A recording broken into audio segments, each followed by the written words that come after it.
Good morning, sir.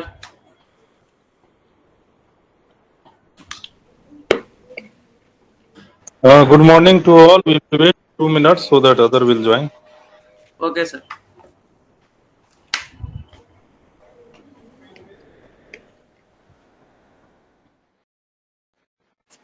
I think all have joined. We should start.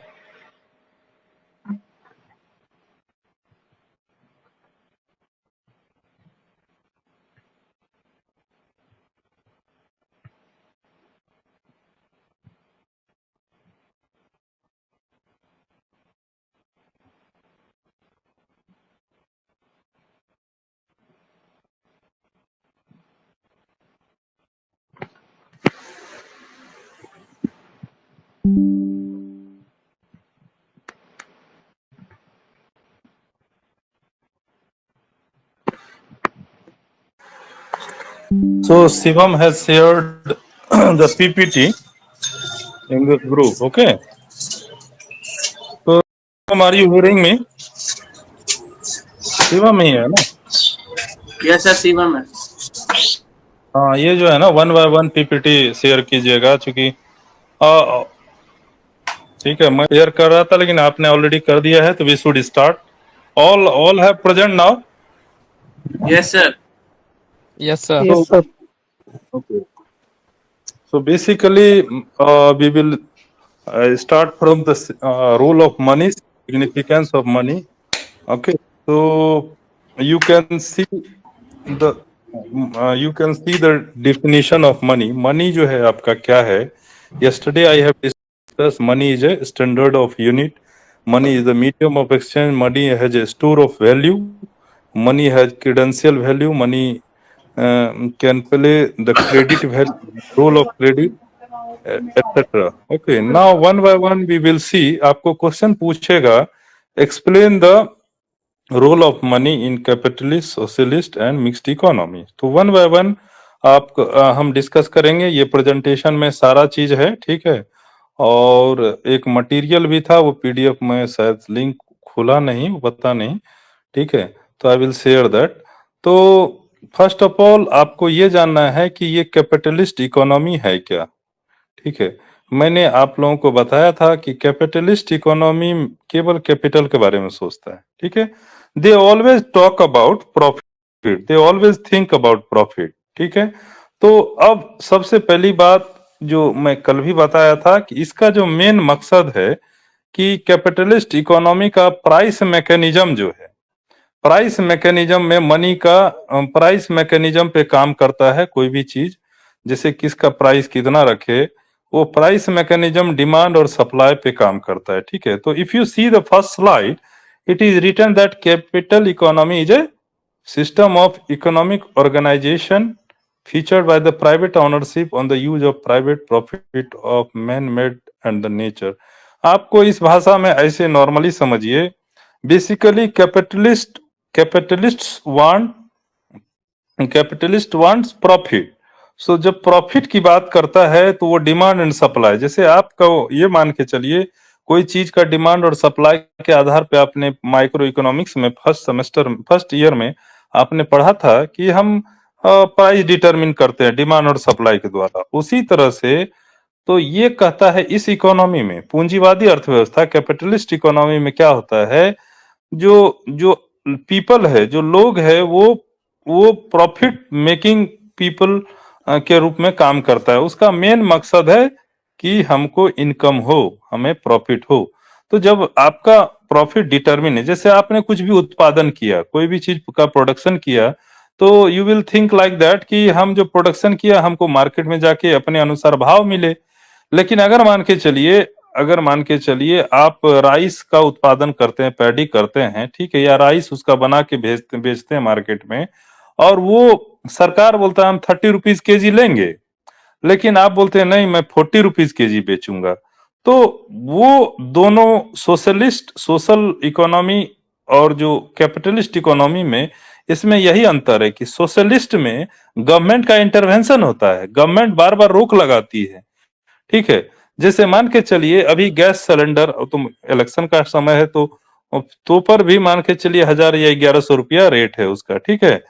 तो आप उसका 5000 कीमत नहीं रख सकते हैं, लेकिन अगर वही डिमांड सप्लाई होता, कभी 5000 में ही वो गैस बिक जाता, कभी 500 रुपये में भी बिक जाता।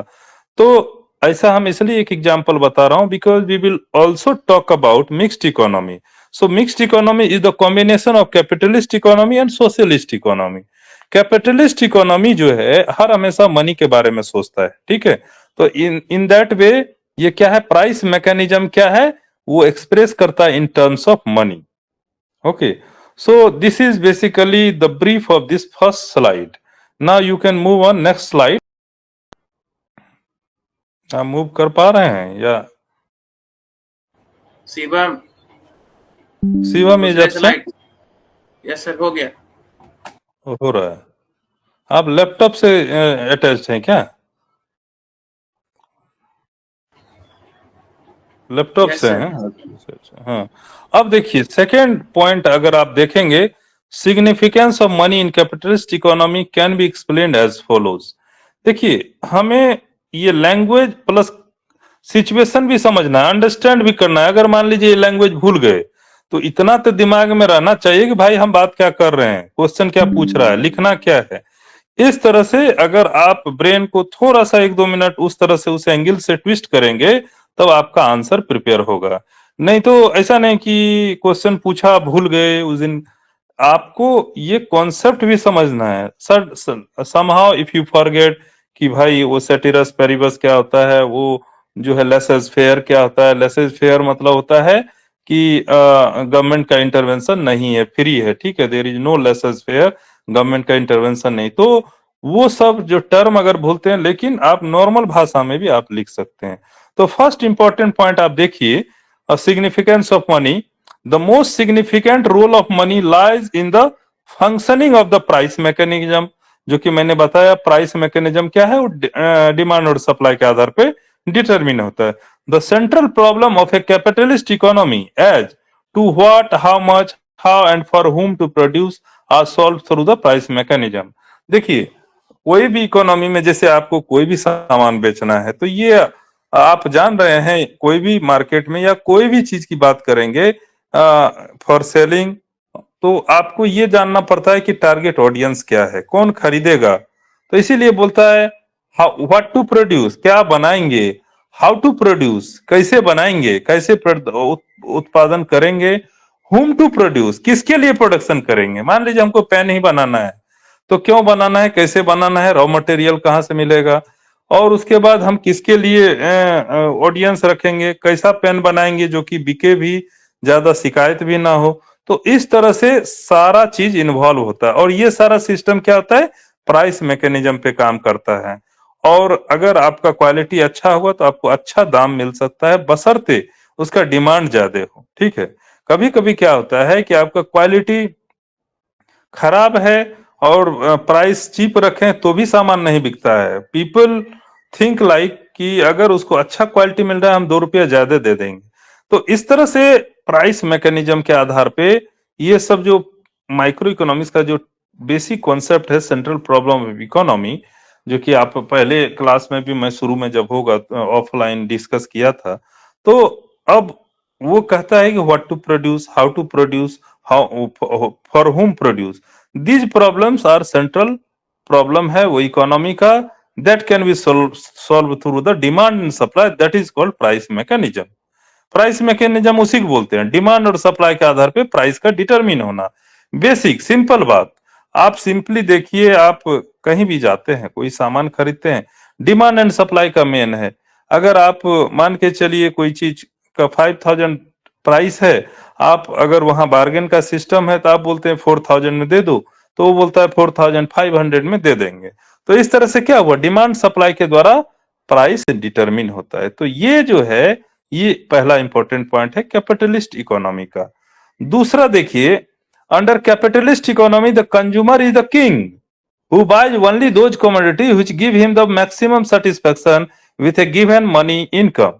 देखिए आप माइक्रो इकोनॉमिक्स में हमने कंज्यूमर सेटिस्फेक्शन की बात करी थी, और हम बोले थे आपको कि कंज्यूमर सेटिस्फेक्शन कैसे मिलता है? आपका पॉकेट मनी रहेगा तब तो जैसे आपका पॉकेट मनी 100 है और कोई 120 बोल रहा है, तो आप बार्गेन करेंगे कि 100 रुपीज में देना है, और इसमें परफेक्ट कंपटीशन वाली भावना होती है।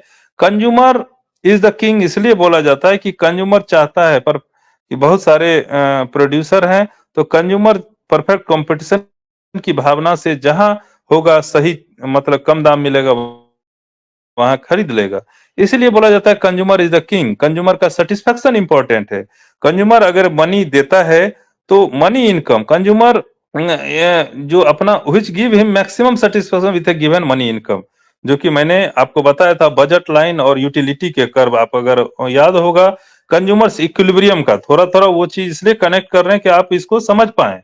ठीक है, जिसमें हमने इंडिफरेंस कर और बजट लाइन बनाया था और दोनों को टच किए थे, तो वो कंज्यूमर्स का सेटिस्फेक्शन पॉइंट होता है। When the price of each commodity expressed in money equals its marginal utility, आप जाने होंगे marginal utility of money MUM is equal to MUX by PX, ये होता है। The consumer gets maximum satisfaction, thus money enables a consumer to make a rational choice but of various commodities he wants to buy with his given money income। तो कहने का अर्थ यह है, यहाँ पे मनी की बात कर रहा है, तो मनी कंज्यूमर जो है, कैपिटलिस्ट इकोनॉमी में कंज्यूमर भी चालाक है।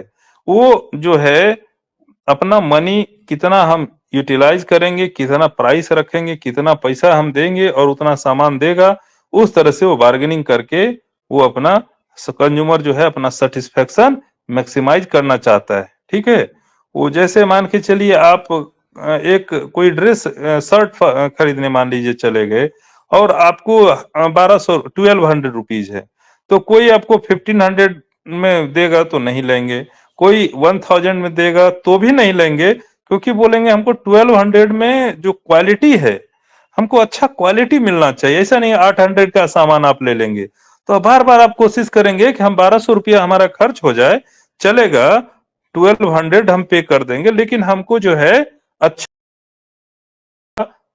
सामान मिलना चाहिए। तो इस तरह से कंज्यूमर जो है अपना जो कोई भी चीज का यूटिलिटी है, कोई सामान जो खरीदता है, वो अपना प्राइस का वैल्यू समझता है, और उस प्राइस वैल्यू के द्वारा, जिसको मार्जिनल यूटिलिटी ऑफ मनी कहते हैं, उसके द्वारा वो डिटरमिन करके कंज्यूमर अपना सामान खरीदता है और उसका सेटिस्फेक्शन मैक्सिमम होता है।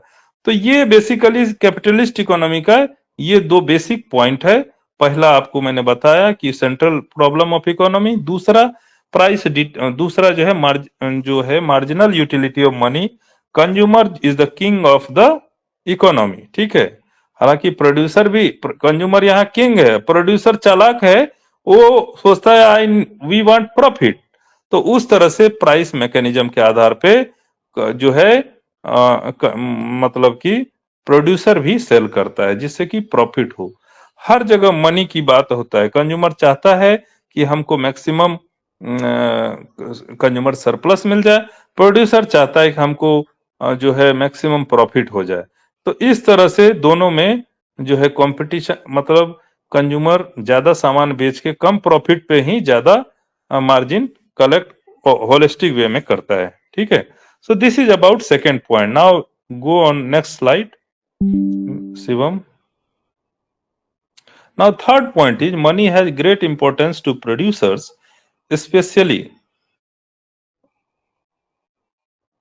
the in capitalist economy characterized by large scale production and division of labor. It has enabled the producer to organize his production in a most economical manner and spared him the botheration of barter system. तो अब देखिए, अब ये कहता है कि capitalist जो है लार्ज स्केल पे प्रोडक्शन करता है और डिवीजन ऑफ लेबर करता है। जैसे मान के चलिए, जो मान लीजिए 20 आदमी हम काम करने लाए, तो ऐसा नहीं 20 को एक ही काम में लगा दिए।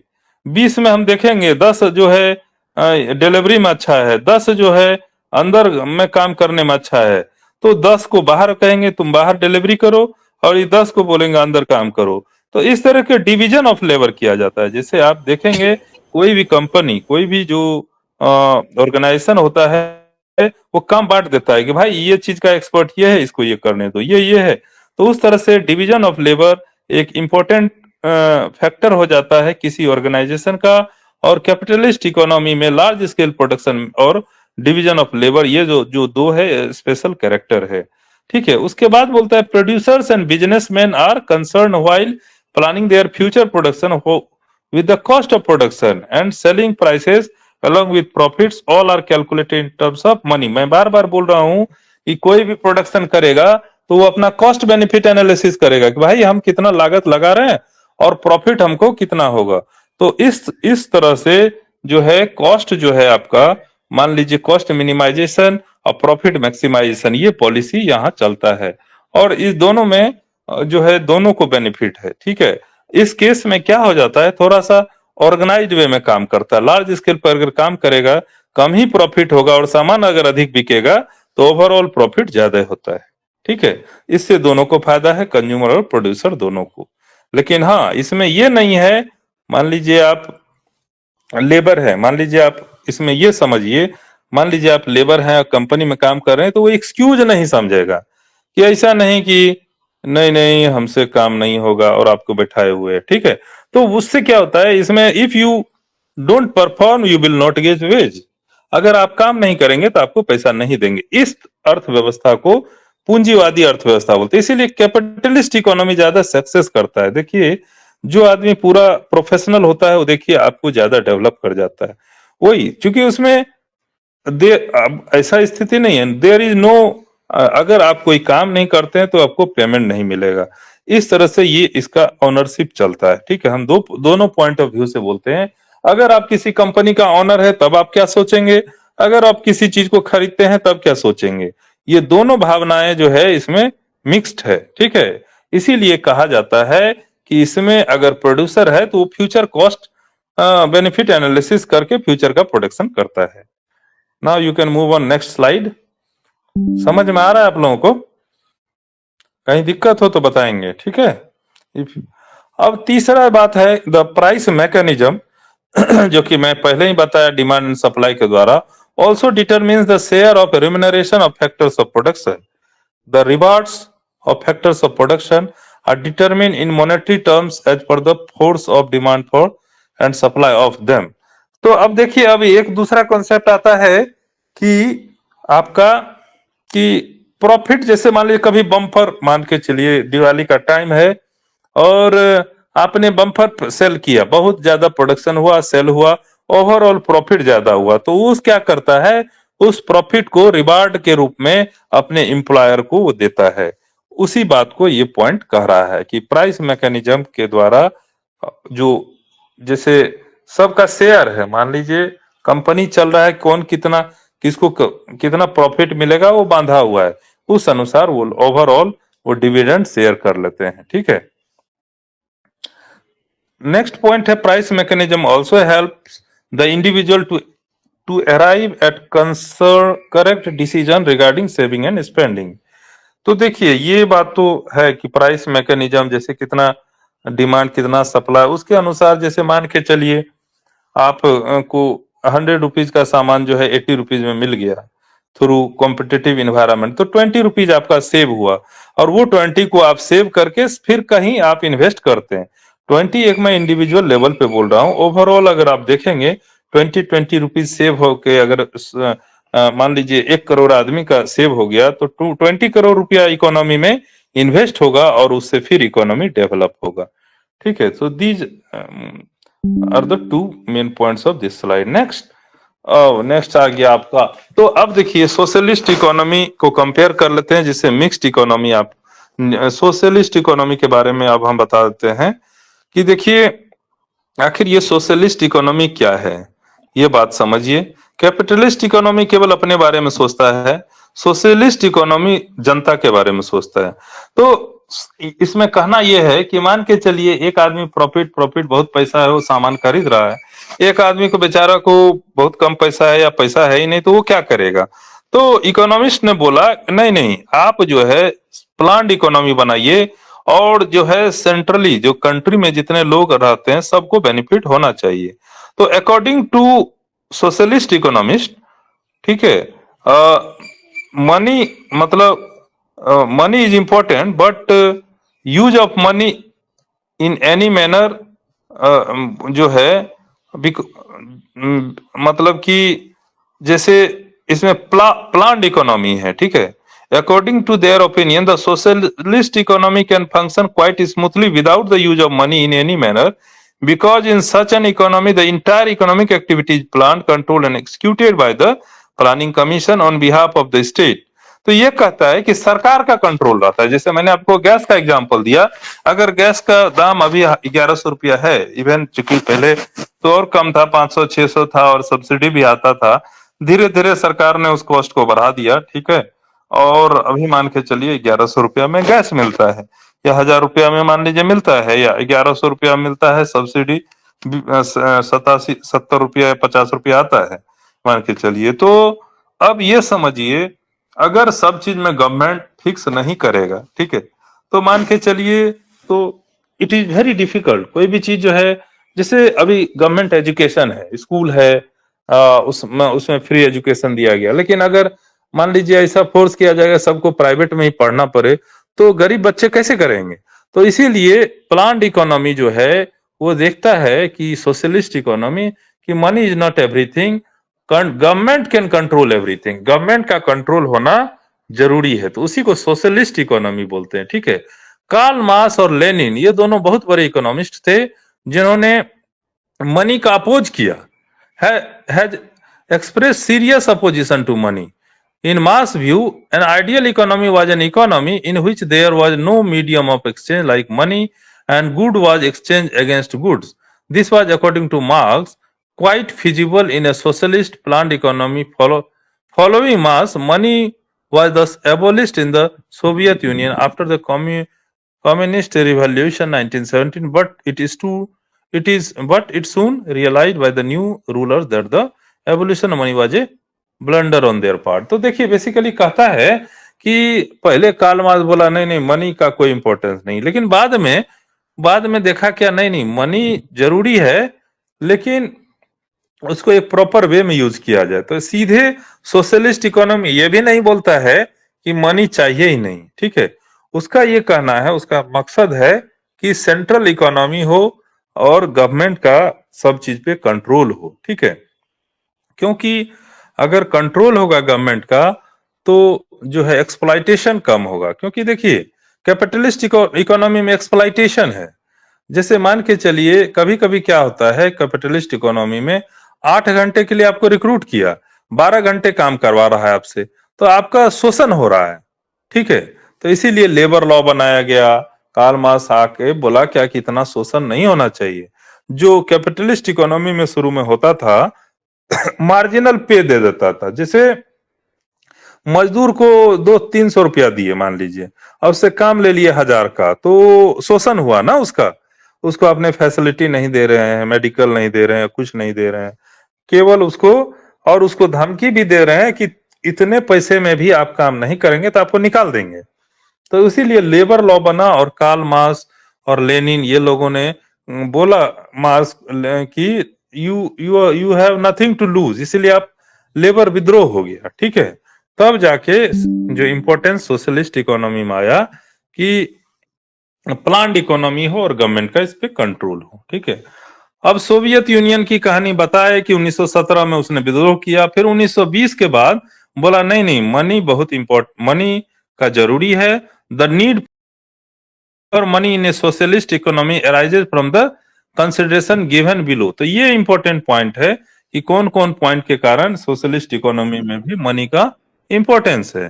तो the question of the proper and economic utilisation of economic resources in a socialist economy is an important as an the capitalist economy. वो कह रहा है मनी उतना ही वैल्यूबल है जितना कैपिटलिस्ट में है, सोशलिस्ट में भी है, but proper and economic utilization of scarce economic resources in the economy is not possible without rational economic calculation. These rational economic calculation are possible only in terms of prices expressed in money. अब देखिए, जैसे आप देखिए direct benefit transfer की बात अभी हो रही है भारत सर में, ठीक है। पहले क्या होता था कि मान लीजिए किसी को सब्सिडी दिया, 100 रुपया दिया, तो आते आते सब टेबल पे आते आते जिसको मिलना है उसको 10 रुपया मिलता था, 90 रुपया रास्ते में ही रह जाता था।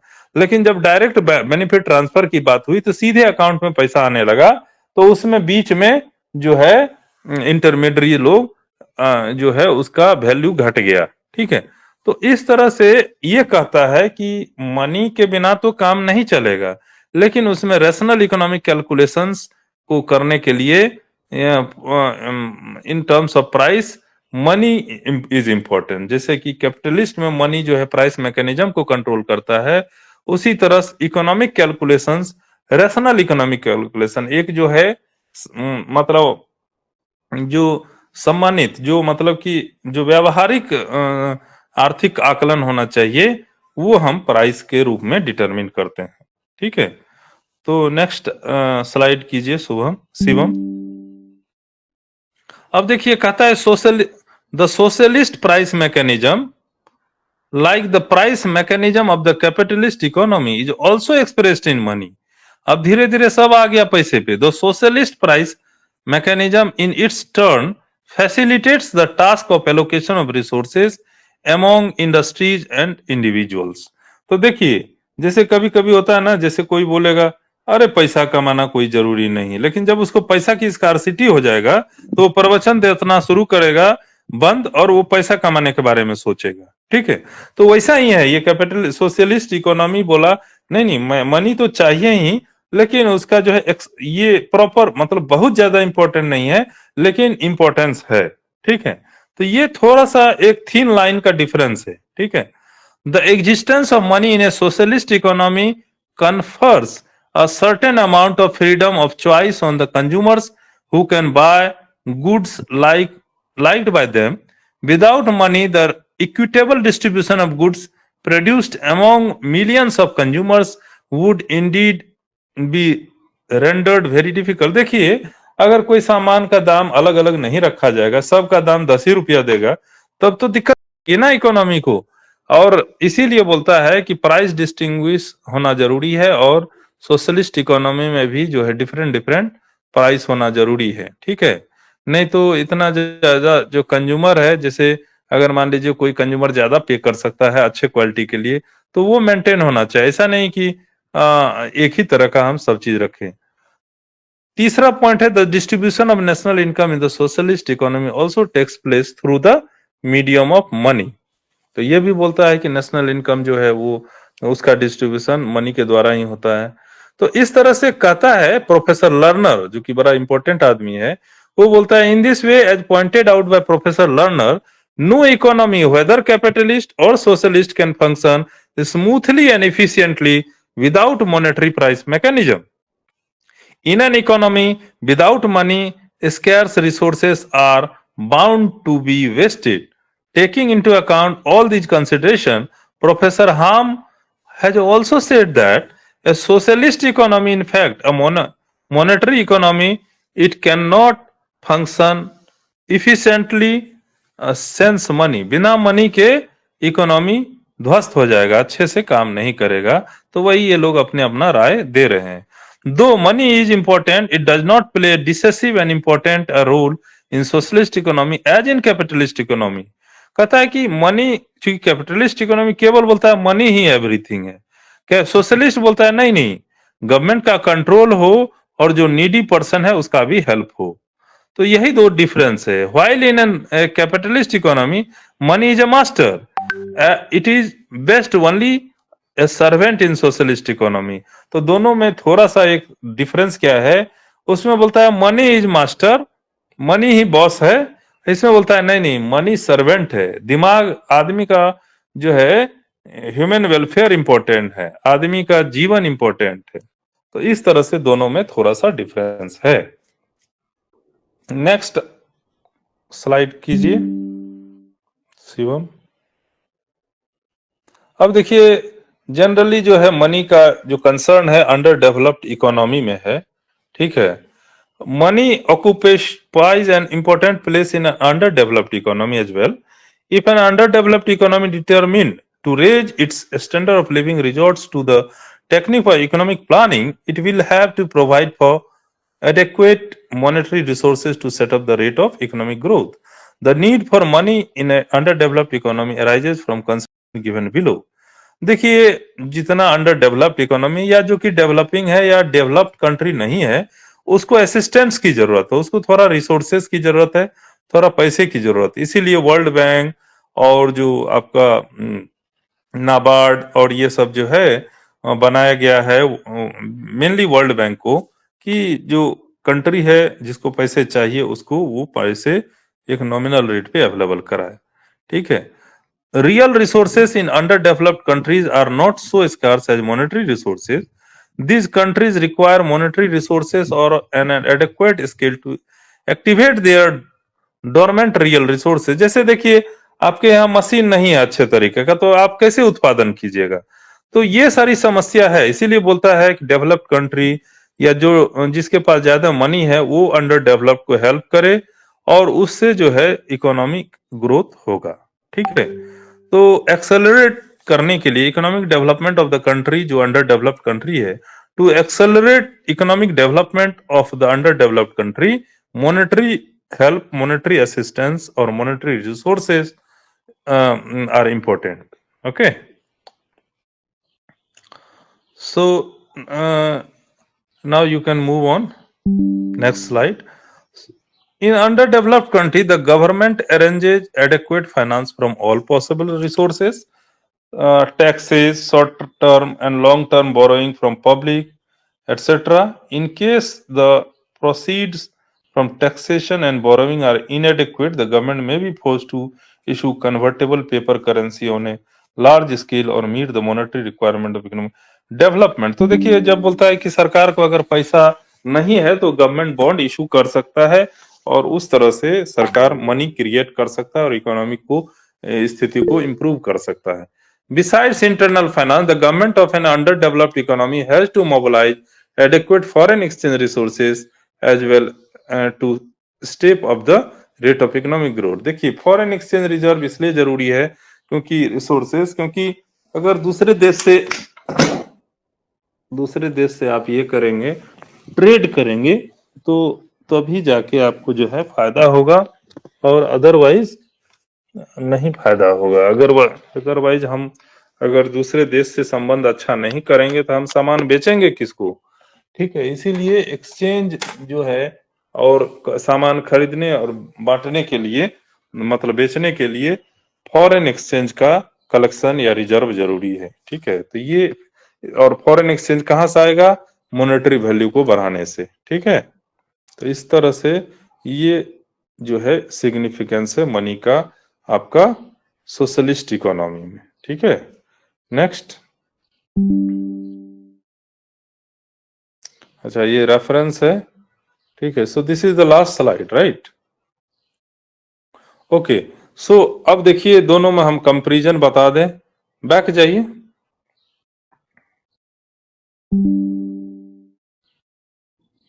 हाँ, तो इस तरह से शुरू में आपका जो ये बेसिकली बताया गया। अब इसी में मैं एक और इम्पोर्टेंट बात बताता हूं, उसको डिटेल में कल करेंगे। आज हम क्लोज करते हैं, इसको बताते हैं in short. I am concluding the today's discussion. Basically देखिए आज जो हम डिस्कस किए वो मेनली डिस्कस किए कि कैपिटलिस्ट इकोनॉमी और सोशलिस्ट इकोनॉमी में मनी का क्या क्या रोल है। पहले कैपिटलिस्ट इकोनॉमी बोलता है कि money is the owner, money is the king, money जिसके पास है वही हीरो है। ठीक है। Money makes money. Okay. Money begets money. और मनी का सिग्निफिकेंट रोल है उसमें। वो दो तीन बात बताए। एक तो सेंट्रलाइज्ड प्रॉब्लम क्या है, what to produce, how to produce, whom to produce. ठीक है। इस तरह से ये सारी चीज को वो इकोनॉमिक कैलकुलेशन करता है मॉनेटरी टर्म में। दूसरा पॉइंट जो मैं बताया वो कि इफिशियंसी, कंज्यूमर जो है अपना efficiency, marginal utility of money important रखता है और वो उसका वैल्यू करता है। ठीक है। तीसरा जो है कॉस्ट, जो है कंपनी जो है या जो भी बनाता है वो अपना प्रोड्यूस जो करता है वो कॉस्ट को ध्यान में रख के प्रॉफिट कमाने का सोचता है। तो ये मेनली कैपिटलिस्ट का पॉइंट है। जबकि सोशलिस्ट ये बोलता है कि मनी जो है सर्वेंट का काम है, मनी केवल जीने के लिए जरूरी है लेकिन ह्यूमन वेलफेयर जरूरी है। इकोनॉमी में सरकार का कंट्रोल होना चाहिए, सेंट्रलाइज्ड इकोनॉमी होना चाहिए और जैसे गवर्नमेंट के द्वारा ही सारा चीज कंट्रोल होना चाहिए। ये सोशलिस्ट का पॉइंट है। हालांकि वो पहले बोलता है 1917 में कि वो हिस्टोरिकली कि मनी को का कोई यूज नहीं, लेकिन बाद में 1920 में रेक्टिफाई करता है मनी का जरूरी है, लेकिन एक अलग मैनर में जरूरी है, ठीक है। और उस पॉइंट ऑफ व्यू को वो फिर पैरेलली कम से कैपिटलिस्ट में जैसे जैसे प्राइस मैकेनिज्म होता है और जिस तरह से मनी के द्वारा इकोनॉमी रन होता है, वो सोशलिस्ट में भी जरूरी है। लेकिन सोशलिस्ट ये बोलता है कि ओवर बर्डन ना हो, ओवर प्रॉफिट ना करे, और जो एक्सप्लॉइटेशन होता है लेबर का वो सब ना हो, उसको जितना काम करता है उतना वेज मिलना चाहिए। इस तरह से आपका जो है वो अटेंडेंस है ये। ओके ओके, हाँ तो ठीक है, ये अटेंडेंस जो है आप मैं शेयर कर दूंगा, ठीक है। तो अब जो है बेसिकली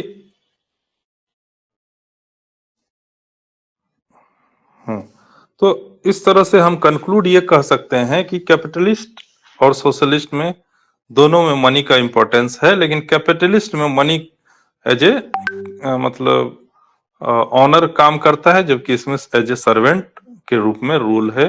और दोनों का थोड़ा सा सोशलिस्ट इकोनॉमी में मनी को सोशल वेलफेयर के पॉइंट ऑफ व्यू से देखा जाता है, और कैपिटलिस्ट में बोला जाता है, एडम स्मिथ ने बोला ही था, economics is the wealth of nation, ठीक है। तो जिसके पास ज्यादा पैसा है वही ज्यादा मतलब कि ज्यादा इकोनॉमी में डोमिनेटिंग करता है, ठीक है। तो इस तरह से दोनों का दो कॉन्सेप्ट है, लेकिन मनी दोनों केस में इंपॉर्टेंट है, ठीक है। अब इन दोनों का कॉम्बिनेशन हम कल नेक्स्ट जो है मिक्स्ड इकोनॉमी में बताएंगे, जिसमें दोनों का प्राइवेट भी जरूरी है, पब्लिक भी जरूरी है, जिसको हम पब्लिक प्राइवेट पार्टनरशिप बोलते हैं।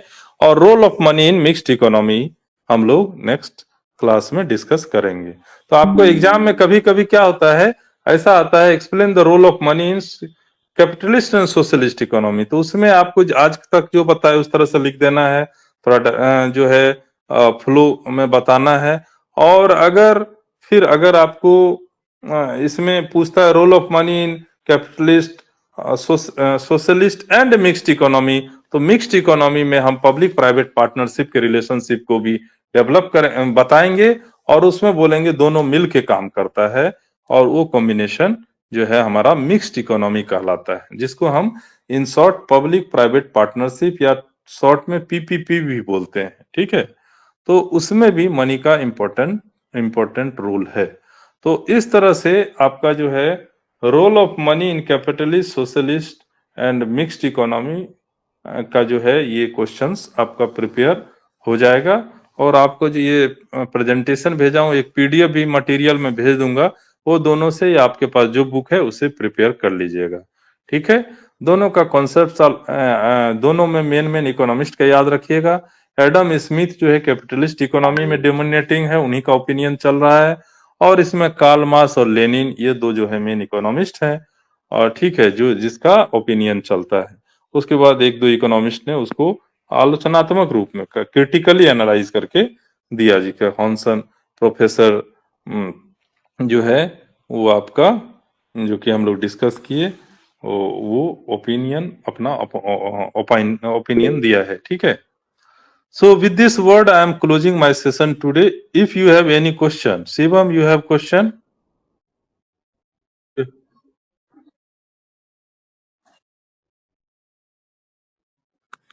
इकोनॉमिक्स का कवर, इकोनॉमिक्स का बुक का?